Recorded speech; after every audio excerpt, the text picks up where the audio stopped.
பார்வதிபதயே ஹர ஹர மகாதேவ. தென்னாடுடைய சிவனே போற்றி, எந்நாட்டவர்க்கும் இறைவா போற்றி.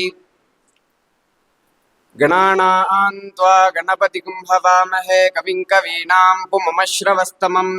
ஜ்யேஷ்டராஜம் பிரம்மணாம் பிரம்மணஸ்பத ஆன ஸ்ருண்வன்னோதிபிः சேதசாதனம். ஓம் ஸ்ரீ மகாகணபதயே நமः. ஓம் ஸ்ரீ சைவாகம விஷ்டவே பரசிவார்த்தி அத்தர்ஸ்வரூபக்ரமம் யோ வித்யாதிமிரம் வ்யபோஹ்ய நிகிலம் வித்யோதயத்யாதராத் சௌவ்யாக்கியான மகாமயூக நிவஹைः தீக்ஷா விசிஷ்டாத்மனா வந்தே கோர சிவாக்கிய தேசிக ரவிம் போதாயதம் சர்வதா. சிவா திருச்சிற்றம்பலம். குருவே சிவமென கூறினன் நந்தி, குருவே சிவம் என்பது குறித்து ஓரார், குருவே சிவனுமாய் கோணுமாய் நிற்கும், குருவே உரை உணர்வு அற்றதோர் கோவே. சபைக்கும் சபையில் அமர்ந்து கொண்டிருக்கும் என் நண்பர்களுக்கும், நேரலையில் பார்த்து கொண்டிருக்கும் என் குருநாதருக்கும், சான்றோர்களுக்கும் என் பணிவான நமஸ்காரங்களை தெரிவித்துக் கொள்கிறேன். நான் எடுத்துக்கொண்ட தலைப்பானது ஆதிசைவா. இந்த தலைப்பானது ஒரு கடல் போன்று. அடியேனுக்கு தெரிந்த விஷயம், அந்த கடலில் ஒரு அலை போன்று, அந்த அலையில் சிறு நீர் போன்று, அந்த நீரில் ஒரு துளி போன்று, அந்த துளியில் ஒரு கடுகின் அளவே அடியேன் தெரிந்து கொண்டிருக்கின்றேன். அத்தகைய அந்த விஷயத்தை பற்றி இந்த சபையில் நான் பகிர்ந்து கொள்ளவும், ஆதிசைவர்களை பற்றி சிந்தனை செய்யவே என் உரையை தொடங்குகின்றேன். இவ்வுலகமானது பல மாயைகளை உடையதல்லவா? இந்த உலகத்தில் இரண்டு விஷயம் நல்ல மனிதராக விளங்க வேண்டும் என்றால் இரண்டு விஷயங்களை கடைபிடிக்க சொல்கின்றன. இரண்டு விஷயங்கள் என்னவென்றால், இறைவனடி சேர்வதும் நல்ல ஞானத்தை பெறுவதும் தான். இவ்விரண்டும் ஒன்றுக்கொன்று பிணைந்து கொண்டது. இவ்விரண்டு இருந்தாலே தர்மங்களுக்கும் உயர்ந்த நெறிகளுக்கும் இவ்விரண்டே பாலமாக அமைகின்றது. நல்ல ஞானத்தை பெற்றால் என்ன ஆகும்? நல்ல ஞானத்தை பெற வேண்டும் என்றால் என்ன செய்ய வேண்டும்? நல்ல ஞானத்தை பெற வேண்டும் என்றால் நல்ல ஆச்சாரியராக விளங்க வேண்டும். நல்ல ஆச்சாரியராக விளங்க வேண்டும் என்றால் அதற்கு என்ன செய்ய வேண்டும்? நல்ல ஆச்சாரியராக விளங்க வேண்டும் என்றால் அதற்கு பல விஷயங்கள் கூறப்பட்டிருக்கின்றன. நல்ல ஆச்சாரியாக விளங்க வேண்டும் என்றால் அதை சாஸ்திரங்கள் பல வகையில் கூறுகின்றன. அதில் நல்ல ஆச்சாரியராக நீங்கள் விளங்க வேண்டும் என்றால் கடைப்பிடிப்பவராக இருக்க வேண்டும், செயல்படுத்துவராக இருக்க வேண்டும், ஒழுங்குபடுத்துவராக இருக்க வேண்டும். எதை கடைபிடிக்க வேண்டும்? ஆங்காங்கு சிதறி கிடக்கின்ற சாஸ்திரங்களை ஒன்று திரட்டி அதில் கூறப்பட்ட நெறிகளை செயல்படுத்தி மற்றவர்களை ஒழுங்குபடுத்தி தானும் கடைபிடிப்பவரை நல்ல ஆச்சாரியராக விளங்க முடியும். நல்ல ஆச்சாரியராக விளங்கினால் என்ன பயன்? ஞானம் வந்தடையும். ஒருவனுக்கு அஞ்ஞானமானது விலகி ஞானமானது கிடைக்கின்றது என்றால் அவரது ஆத்மா பக்குவப்பட்டதாக விளங்குகின்றது. ஆத்மாவானது நம்மால் காண முடியாமல் உணர மட்டுமே முடியும். அப்பேற்பட்ட ஆத்மாவானது உய்யும் பொருட்டே சைவ சமயத்தை அருளினார் எம்பெருமான். இதனை சிவேன ஸ்தாபிதம் சைவம், சைவேன ஸ்தாபிதம் சிவம் என்கின்றது ஆகமங்கள். இப்பேற்பட்ட ஆத்மா உய்யும் பொருட்டு சைவ சமயத்தை இறைவனானவர் நமக்கு அளித்தார். சைவம் என்றால் என்ன? சைவம் என்றால் சிவம் சம்பந்தமாகுதல் என்று அர்த்தம். இதனை சப்த கல்பத்தில் கூட சைவம் சிவன் இருந்து வந்தது என்று வடமொழி நூல்கள் எல்லாம் கூறுகின்றன. இப்பேற்பட்ட சைவ மதம் காட்டும் பிரதானமான ஒரு நெறிகள் இறை வழிபாடுதான். சைவத்திற்கு மேல் சமயம் வேறில்லை அதில் சார் என்றார்கள் அருளாளர்கள். அப்பேற்பட்ட சைவ சமயம் காட்டும் நெறிகள் ஆலய வழிபாடு. ஒரு ஆலய வழிபாடு எப்படி இருக்க வேண்டும், யாரெல்லாம் செய்ய வேண்டும் என்ற விஷயங்கள் இறைவனே கூறுகின்றார். எங்கும் நிறைந்திருக்கும் இறைவனானவர் ஆலயங்களில் பரிபூரணமாக இருக்கின்றார். எப்படி ஒரு மரத்தின் வேரில் ஊற்றப்படும் நீரானது அம்மரத்தில் உள்ள கிளைகளுக்கும் இலைகளுக்கும் பழங்களுக்கும் பூவிற்கும் போய் சேருகின்றதோ, அதே போல் ஆலயங்களில் ஆகம விதிப்படி நடக்கின்ற பூஜையால் இறைவனடி சென்று இந்த உலகத்தில் உள்ள மனிதர்கள் அனைவரும் மேன்மைப்படுகின்றார்கள். ஆத்மாவானது பக்குவப்பட்டதாக விளங்குகின்றது. இப்பேற்பட்ட சைவ சமயத்தில் இப்பேற்பட்ட சிவ பூஜைகளை செய்வதற்கு பரப்பொருளாக விளங்கும் அந்த எம்பெருமானின் திருமேனிகளை தீண்டி தன் உயிரையும் பொருட்படுத்தாமல் ஒரு இனம் பூஜை செய்ய இருக்கின்றார்கள் என்றால் அவர்களே ஆதிசைவர் ஆவார்.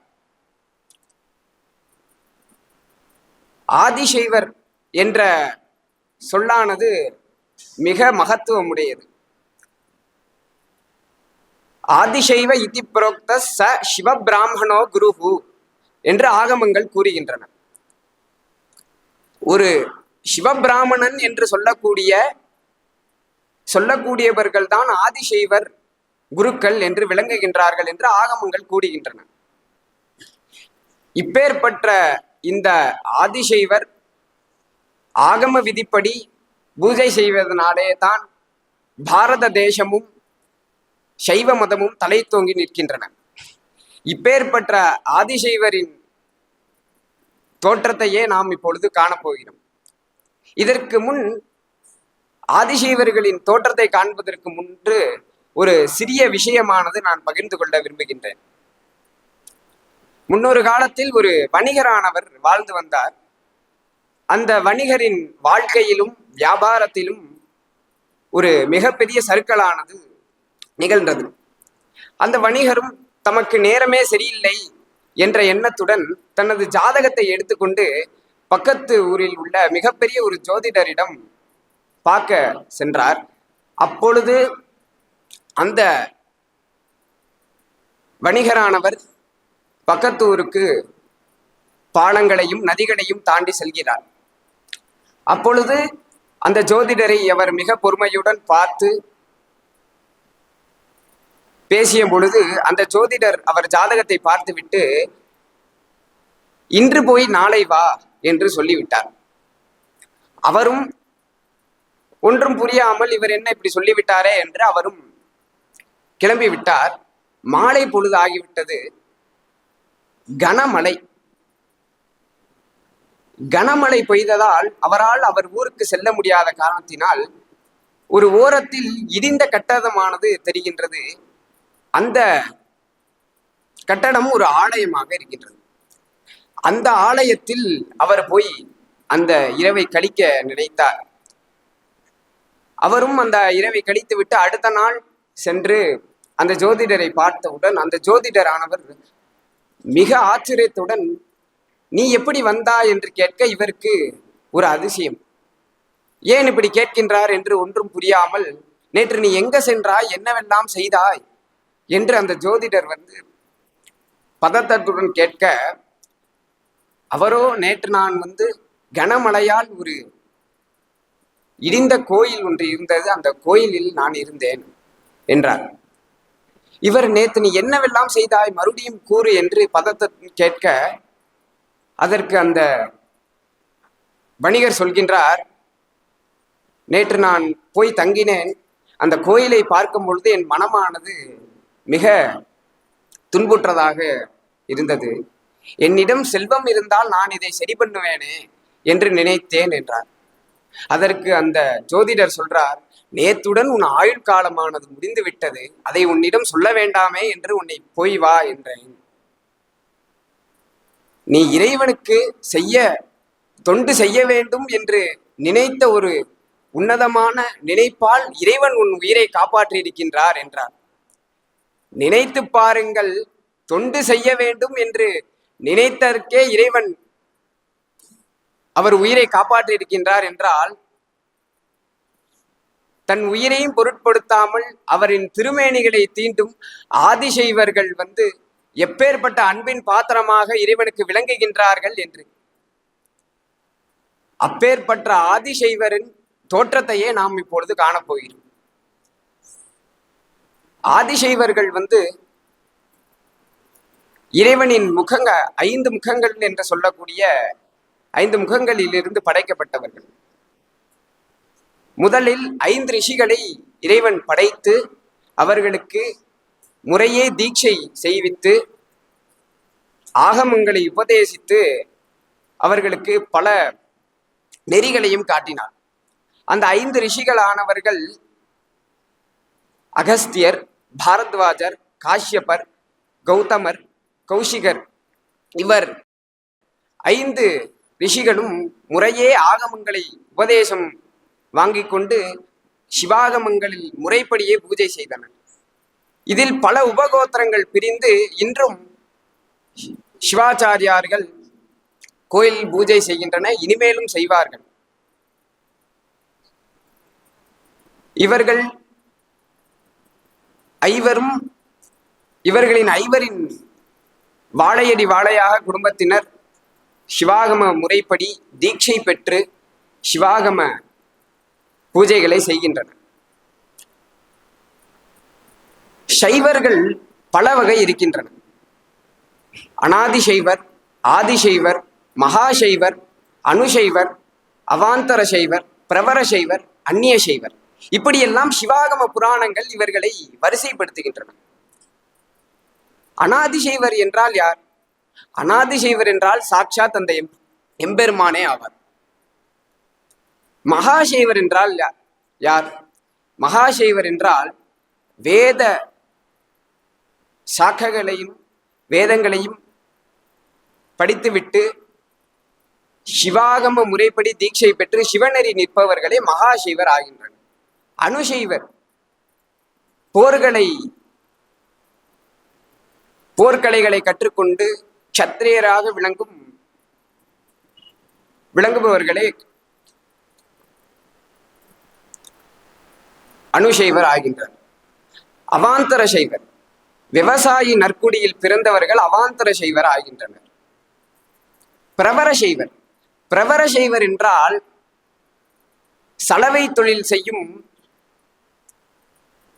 வண்ணார்களே பிரவர சைவர் என்று சிவாகமங்கள் இவர்களை குறிப்பின்றன. மறக்க வேண்டாம், இறைவனின் சிவனடியார்களின் துணியை சலவை செய்தே ஒருவர் முக்தி அடைந்தார். அவர் பிரவர சைவராகவே விளங்குகின்றார். அடுத்ததாக அந்நிய சைவர்.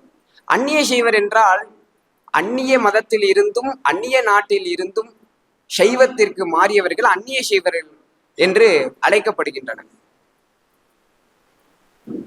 இந்த சைவ சமயத்தில் முக்கிய தூணாக விளங்கும் திருமுறைகளில், திருமுறை என்று சொன்னவுடனே நால்வர் நம் மனதில் தோன்றுகின்றன. அந்த நால்வரில் மிக முக்கியமான பங்கு ஆற்றிய நாவுக்கரச பெருமான் அந்நிய சைவரே ஆவார்.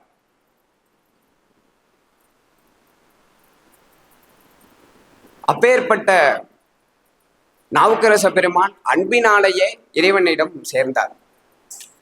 இப்படியெல்லாம் சிவாகமங்கள் சைவர்களை பிரிக்கின்றன. இதில் ஆதிசைவருக்கே முப்பொழுதும் இறைவனின் திருமேனிகளை தீண்டும் உரிமைகளை சிவபெருமான் அருளினார். இதற்கு சான்றாக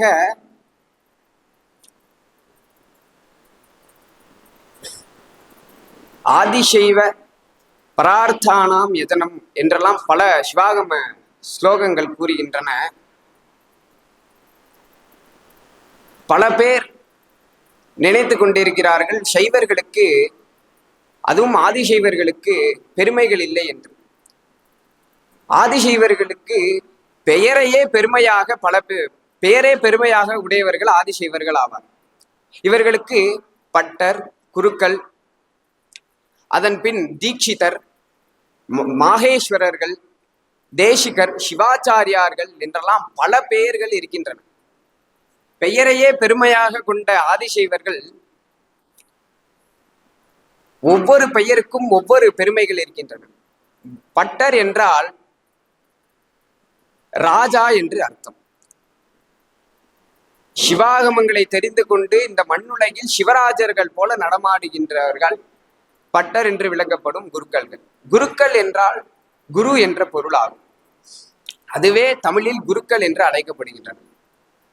சிவாச்சாரியார் என்றால் என்ன என்று பார்த்தோம் என்றால், ஒருவன் எப்பொழுது முறைப்படி விசேஷ தீட்சையானது எடுத்துக்கொள்கின்றானோ அவருக்கு சிவம் என்ற அடைமொழி வந்து அடைகின்றது. நிர்வாண தீட்சையும் ஆச்சார அபிஷேகமும் எப்பொழுது ஒருவர் எடுத்துக்கொள்கிறாரோ அவருக்கு ஆச்சாரியர் என்ற பொருள் அடைமொழி வந்து அடைகின்றது. அதனால் மண்ணுலகில் சிவனாகவும் ஆச்சாரியராகவும் விளங்குவதால் இவர்களுக்கு சிவாச்சாரியார் என்ற பெயரும் வந்தது.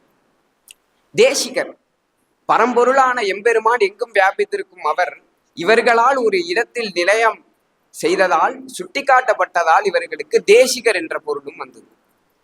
ஆச்சாரியர், சிவதீட்சை பெற்று தீட்சைகளை பெற்று தீட்சை செய்து வைப்பவர்களால் இதனால் இவர்களுக்கு ஆச்சாரியர் என்ற பெயர்கள் வந்தது. மாகேஸ்வரர்கள், இதை நன்கு கவனிக்க வேண்டும். மகேஸ்வரனுடன் தொடர்பு இருப்பதால் இவர்களுக்கு மாகேஸ்வரர் என்று பெயர் வந்தது. இத்தகைய பெருமையுடைய இந்த சிவாச்சாரியார்களை எப்படி மதிக்க வேண்டும் அதையும் ஆகமங்களே கூறுகின்றன.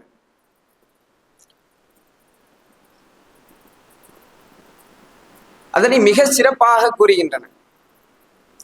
ஆகமங்கள் இவர்களை ஆச்சாரியாக சிவசாஸ்திரஜ்ஞாக மோக்ஷஜ்ஞாக சிவவத் புவி சிவவத் சிந்தையேத் சர்வே இதி சாஸ்திரஸ்ய நிச்சயா என்று சுப்ரபேதாகமம் இவர்களை மிக உயர்வாக கூறுகின்றன.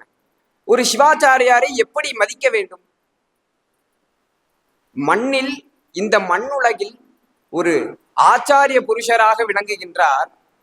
ஆச்சாரிய புருஷராக மட்டுமல்ல, சிவசாஸ்திரங்களை தெரிந்து கொண்டு சிவாகமங்களை முறைப்படி உபதேசம் வாங்கிக் கொண்டு இந்த மண்ணுலகில் சிவதீட்சையால் எல்லாருக்கும், அனைத்து ஜீவராசிகளுக்கும் மோட்சத்தை அளிக்கும் மாயம் படைத்தவர்கள் அப்பேற்பட்ட சிவாச்சாரியார்கள் என்று ஆகமங்கள் இவர்களை போற்றுகின்றன. அது மட்டுமா, மண்ணுலகில் சிவனாகவே திகழ்கின்றார்கள் என்று ஆகமங்கள் இவர்களை போற்றுகின்றன. நடமாடும் ஜங்கமலிங்கம் என்று சிவாச்சாரியார்களை போற்றுகின்றன. ஆகையால் ஒரு சிவாச்சாரியாரை எப்படி நாம் மதிக்க வேண்டும் என்றால், ஆகம முறைப்படி இப்படியெல்லாம் மதிக்க வேண்டும். ஒரு சிவாச்சாரியார் என்றாலே இறைவனின் மறுசுரூபமாக நாம் ஏற்றுக்கொள்ள வேண்டும். இதை ஏற்றுக்கொள்ள முடியாதவர்கள் கதறிக்கொண்டேதான் இருப்பார்கள். ஒரு நல்ல சைவரானவர் சைவத்தில் உள்ள தர்மங்களை பின்பற்றுவாரே ஒழிய தீய செயல்களை செய்ய மாட்டார். நல்ல சைவராக விளங்க வேண்டும் என்றால் இதெல்லாம் கடைபிடிக்கத்தான் வேண்டும். சைவ தர்மம் என்றாலே பல இருக்கின்றது. அதிலும் சைவர்களுக்கு, அதுவும் முக்கியமாக ஆதிசைவர்களுக்கு பல பல விஷயங்கள் இருக்கின்றது. ஒரு ஆதிசைவரின் தோற்றமானது எப்படி இருக்கும் என்றால், உபவீதஞ்ச ருத்ராட்சம் உஷ்ணீஷம் உத்தரீயகம் பஸ்மசைவ ஆதிசைவானாம் இதி பஞ்சமுத்ரா பிரகீர்த்திதம் என்கின்றது ஸ்லோகங்கள். அதாவது, பிரம்மாவுடன் பிறந்த பூனல் அணிந்தவராக இருப்பார்கள். ருத்ரனின் அக்ஷமாக விளங்கும் ருத்ராட்சத்தை அணிந்தவராக இருப்பார்கள். தலைப்பாகை கட்டியிருப்பார்கள். உத்தரியக்கம் என்று சொல்லக்கூடிய மூன்றாவது வஸ்திரங்களை அணிந்தவராகவும் யோக வஸ்திரங்களை சாத்தியவராகவும் இவர்கள் இருப்பார்கள். கங்காளன் பூசும் கவச்ச திருநீற்றை மங்காமல் பூசி மகிர்மலே ஆமாகி என்ற வாக்கியங்களுக்கெல்லாம் இணையாக எப்பொழுதும் பஸ்மங்களை அணிந்தே இருப்பவர்கள் இந்த சிவாச்சாரியார் ஆவார். இதெல்லாம் ஒரு சிவாச்சாரியாரின் வெளித்தோற்றம். என் ஆச்சாரியர் எனக்கு போதித்த ஒரு விஷயம்,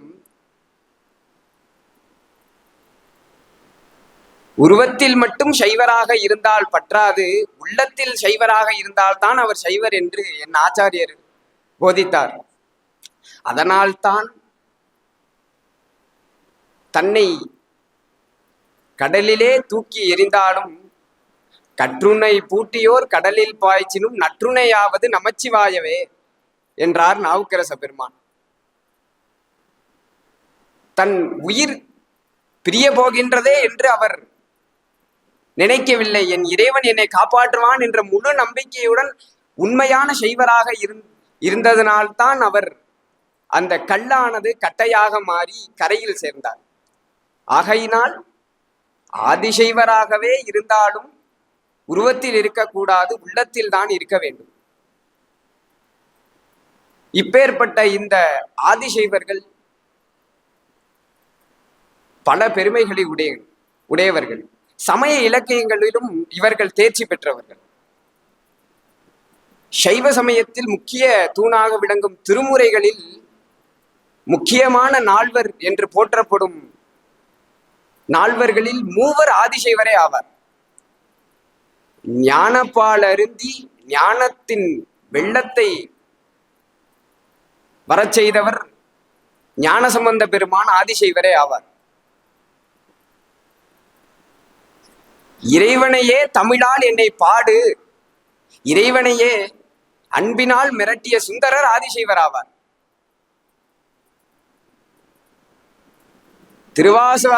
திருவாசகத்துக்கு உருகாதோர் வேறு ஒரு வாசகத்துக்கும் உருக மாட்டார் என்ற பெருமை உடைய மாணிக்க வாசக பெருமான் இறைவனையே தன் சிவபுராணத்தை கைப்பட எழுதச் செய்து ரிஷப சின்னத்தை குத்தச் செய்த அந்த உன்னதமான மாணிக்க வாசகரும் ஆதிசைவரே ஆவார்.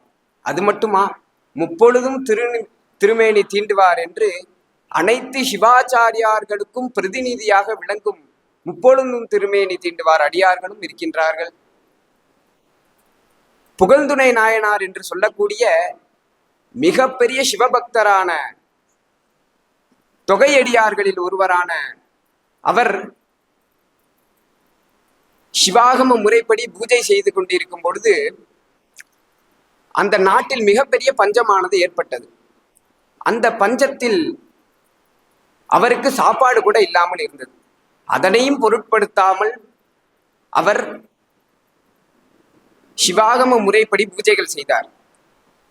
ஒரு நாள் அபிஷேகம் செய்யும் பொழுது அந்த குடத்தை இறைவன் மேலே போட்டு மயங்கி விழுந்தார். அந்த மயக்கத்தில் இறைவன், இந்த பஞ்சகாலம் முடியும் வரை என் பலிபீட்டத்தில் ஒரு பொற்காசு பை இருக்கும் என்று சொல்லிவிட்டு மறைந்து விட்டார். அதே போன்று அவர் எழுந்து பார்க்கும் பொழுது சுவாமியின் பலிபீட்டத்தில் அந்த பொற்காசு பையானது இருந்தது. இதெல்லாம் தர்மோ ரக்ஷதி ரக்ஷதா என்ற வாக்கியங்களுக்கு உதாரணம். நம் தர்மத்தை நாம் கடைபிடித்தால் தர்மமே நம்மளை காப்பாற்றும் என்ற உதாரணங்கள் தான் இவை. இவை மட்டுமா, சமய இலக்கியங்களில் அதுவும் தமிழில் பல இடங்களில் சிவாச்சாரியார்கள் மிக ஆதிக்கம் செலுத்தியிருக்கின்றனர். கஞ்சியப்ப சிவாச்சாரியார் என்று சொல்லக்கூடிய ஒரு சிவாச்சாரியார் கந்த புராணம் என்று சொல்லக்கூடிய தமிழில் மிகச்சிறந்த நூலாக விளங்கும் அந்த நூலை இயற்றியவர். அவர் ஒரு சிவாச்சாரியார். சாக்ஷாத் அந்த முருகப்பெருமானே அதை திருத்தினார் என்றெல்லாம் வரலாறு கூறுகின்றன. அப்பேற்பட்ட சிவாச்சாரியார் தமிழிலும் ஆதிக்கம் செலுத்துகின்றார்கள் என்று பல தீய சக்திகள் தெரிந்து கொள்ள வேண்டும். உண்மைத்தன்மையை தெரிந்து கொண்டே எவராயிருந்தாலும் பேச வேண்டும் என்றதை பதிவு செய்து கொண்டீர்கள். ஒரு சிவாச்சாரியார் இல்லாமல் வேறொருவர் பிரார்த்த பூஜைகளையும் சரி, பிரதிஷ்டையும் சரி, உற்சவமும் சரி, புரோக்ஷணம் சரி, பிராயச்சித அபிஷேகம் சர்வ அதிகாரமும் உடையதாக விளங்குபவர்கள் ஆதிசைவர் ஆவார். அதனால்தான் இவர்களுக்கு சர்வாதிகாரி என்ற பெயரும் இருக்கின்றது. இப்பேற்பட்ட இந்த ஆதிசைவர்கள் இல்லாமல் வேறொருவர் பூஜை செய்தால் என்ன ஆகும்? அதனை ஆகமங்களே கூறுகின்றன. இறைவன் வேதமுடு ஆகமும் இறைவன் நூல் என்றார் திருமந்திரர். திருமந்திரத்தில் திருமூலர் பெருமாள் அவர் அளித்த அந்த ஆகம நூலில் சிவாச்சாரியார்கள் இல்லாமல் வேற ஒருவர் பூஜை செய்தால் என்ன ஆகும்? முதலில் சிருஷ்டி என்பது இரண்டு வகைப்படும். சிவசிருஷ்டி, பிரம்ம சிருஷ்டி என்று இரண்டு வகைப்படும். சிவசிருஷ்டி என்றால் முன்பு சொல்லிய போலேயே ஆதிசைவர்களே சிவசிருஷ்டியானவர். சிவபெருமானின் முகத்திலிருந்து வந்ததால் இவர்களுக்கு சிவசிருஷ்டி என்ற அடைமொழியும் இருக்கின்றது. பிரம்ம சிருஷ்டி என்றால் மீதி 4 வர்ணத்தார்களும் பிரம்ம சிருஷ்டி ஆவார். இப்பேற்பட்ட சிவசிருஷ்டி இல்லாமல் வேறொரு பிராமணன் கூட சிவபெருமானை பூஜித்தால் தே சாமான்யான தேஷாம் து பரார்த்தே ஜாதிகாரிதா எதி மோகேன குர்வீரன் ராஜ்ஞோ ராஷ்டிரஸ்ய நாசனம் என்கின்றது ஆகமம். இதற்கு என்ன அர்த்தம்? சிவபிராமணன் என்று சொல்லக்கூடிய சிவாச்சாரியார்கள் இல்லாமல் வேறொருவர் பூஜை செய்தால் அந்த பூஜைக்கு பலன் இல்லை. முதல் விஷயம். இரண்டாவது, அந்த ராஜ்யத்திற்கும் அந்த நாட்டிற்கும் மிகப்பெரிய அழிவு தோன்றும் என்று ஆகமங்கள் கூறுகின்றன. இதனை திருமூல பெருமான் திருமந்திரத்தில் மிக அழகாக கூறுகின்றார். போர்க்கொண்ட பார்ப்பான் பிரான் தன்னை அர்ச்சித்தால் போர்க்கொண்ட வேந்தற்கு கொல்லா வியாதியாம், பார்க்கொண்ட நாட்டிற்கு பஞ்சமாம் என்றே சீர்கொண்ட நந்தி தெரிந்துரைத்தானே என்கின்றார் திருமூலர் பெருமான். அந்த ஆகம ஸ்லோகத்தின் பொருளையே இதுவும் சொல்கின்றன. சிவாச்சாரியார்கள் பூஜை செய்யாமல் வேறொருவர் பூஜை செய்தால் அந்த நாட்டிற்கும் அந்த ராஜாவிற்கும் அந்த தலைமைகளுக்கும் மிகப்பெரிய அழிவானது நிகழும். அதனையே இங்கு நாம் பிரத்யட்சமாக பார்க்கின்றோம். இத்தகைய பெருமையுடைய இவ்வளவு பிரமாணங்களுடைய சிவாச்சாரியார்கள் பூஜை செய்யவில்லை என்றால் இதெல்லாம் நடக்கும் என்று ஆகமங்கள் கூறுகின்றன. முன்பு கூறியது போலயே உண்மையான சைவர் சைவ தர்மத்தை கடைபிடிப்பவரே சைவர் ஆவார். சைவ நியமங்களுக்கு அப்பாற்பட்டவர் சைவர் என்று சொல்லிக் கொண்டாலும் அவர் சைவர் ஆக மாட்டார். ஆகையால் உண்மைத்தன்மையை தெரிந்து கொண்டு எவராயிருந்தாலும் பேச வேண்டும். இது போன்ற ஒளிப்பிறக்கி கிடைத்தவுடன் பல பேர் இறைவன் என் முப்பாட்டனருக்கு நான் தான் பூஜை செய்வேன் என்றும், அனைத்து மக்களும் சிவாகமங்களை தெரிந்து கொண்டு சிவாகம முறைப்படி இறைவனுக்கு பூஜை செய்யலாம் என்று பல சட்டங்களும், இது போன்ற வேடிக்கையான மனிதர்களுக்கு நான் சொல்லிக்கொண்ட ஒரே விஷயம், தெரிந்துணரின் முப்போதும் செல்காலம் நிகழ்காலம் வருங்காலம் ஆகியவற்றின் வழி வழியே திருத்தொண்டின் விரும்பிய அர்ச்சனைகள் சிவவேதியருக்கே உரியன. அக்குலப்பெருமை சிவாச்சாரியார்களுக்கே உரையன. ஆகையால் சிவாச்சாரியார்களை நீக்கிவிட்டு பரார்த்த பூஜைகளை செய்து விடலாம் என்று நினைப்பது நடக்காத காரியம். நடத்தவும் விடமாட்டோம் என்று ஆதிசைவர்கள் நாங்கள் கூறிக்கொள்கிறோம். எவ்வாறு ஒரு குழந்தையை தன் தாய் விட்டு கொடுக்க மாட்டாளோ அது போன்று என் இறைவனை நாங்கள் விட்டு கொடுக்க மாட்டோம் என்று சொல்லிக்கொண்டு ஆதிசைவர் இளம் தலைமுறை அதை காப்பாற்றி ஆகம விதிப்படி ஆதிசைவரே ஆலயங்களில் பூஜை செய்வோம், பிரதிஷ்டை செய்வோம். இறைவன் கொடுத்த சர்வ அதிகாரங்களையும் சரியாக பயன்படுத்தி இந்த சைவ மதத்தை முன்னேற்றுவோம் என்று சொல்லிக்கொண்டு, அனைவர் மனதிலும் ஒன்று நினைத்துக் கொள்கள், என் கடன் பணி செய்து கிடப்பதே என்று நினைத்து கொண்டு, ஆதிசைவருக்கே முப்பொழுதும் இறைவனின் திருமேனியை தீண்டும் உரிமை இருக்கின்றது என்றதை எல்லாம் எவராயிருந்தாலும் மனதில் வாங்கி கொண்டு, எல்லாத்திற்கும் மேலாக இறைப்பணியே நற்பணி, அதற்கே உன்னை அர்ப்பணி என்று சொல்லிவிட்டு விடை பெறுகிறேன். இதில் ஏதேனும் தவறு இருந்தால் என் நண்பர்களும் என் ஆச்சாரியரும் என்னை திருத்துமாறு மிக தாழ்வுடன் கேட்டுக்கொண்டு வாழ்க சைவம் வளர்க ஆதிசைவர் என்று சொல்லிவிட்டு விடை பெறுகிறேன். நன்றி, வணக்கம்.